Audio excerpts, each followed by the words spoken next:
വേറെ ഞങ്ങൾ ജോക്കായിട്ട് പറഞ്ഞൊരു കാര്യമല്ല, നല്ലൊരു കാര്യമാണ് പറഞ്ഞത്. നാളത്തെ ദിവസം എന്ന് പറഞ്ഞാ ഡേറ്റ് 8-ാം തീയതി. അപ്പൊ ഞങ്ങളിപ്പോ ഒരു പ്രാർത്ഥന ഇപ്പൊ ഇദ്ദേഹം പോയി പ്രാർത്ഥിച്ചു, എടപ്പള്ളി പള്ളിയിൽ പോയി പ്രാർത്ഥിച്ചു. അപ്പൊ എന്താ സംഭവം എന്ന് വെച്ച് കഴിഞ്ഞാൽ ഇദ്ദേഹം പറഞ്ഞില്ല, ഞാനും പറയുന്നു ദിലീപേട്ടന് ജയം ഉണ്ടാവും. കാരണം എന്താന്ന് വെച്ച് കഴിഞ്ഞാൽ അല്ലെ, ജയം ഉണ്ടാവില്ലേ? കാരണം ഒരുപാട് പേര്, കാരണം നല്ല നല്ല പ്രവർത്തനങ്ങൾ, നല്ല നല്ല കാര്യങ്ങൾ അദ്ദേഹം ചെയ്തിട്ടുണ്ട്. കാരണം പാവപ്പെട്ട പെൺകുട്ടികൾക്ക് വിവാഹം, അതുപോലെ തന്നെ പല ചാരിറ്റി പ്രവർത്തനങ്ങളും, അവരൊക്കെ പ്രാർത്ഥന.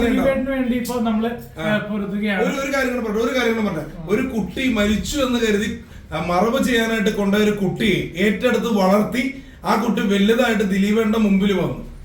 അതാണ് ഏറ്റവും വലിയ ത്യാഗം. മറ്റുള്ള കാര്യങ്ങൾ നമുക്ക് അറിയില്ലെങ്കിലും ഒരു കാര്യം ഞാൻ പറയുകയാണ്, ദിലീപേട്ടന് വിജയം ഉണ്ടാവും. കാരണം ഇതിന്റെ പിന്നിൽ കുറെ പേര് കളിച്ചിട്ടുണ്ടെങ്കിൽ തന്നെ അവരോട് പറയുകയാണ് ദിലീപേട്ടൻ ഒരു പാവം തന്നെയാണ്. ദിലീപേട്ടൻ തിരിച്ചു വരണം. മലയാള സിനിമയിൽ ഒരു ജനപ്രിയ താരം വേണം. വേണ്ടേ? മുത്തായിട്ട് ഉണ്ടാവണം.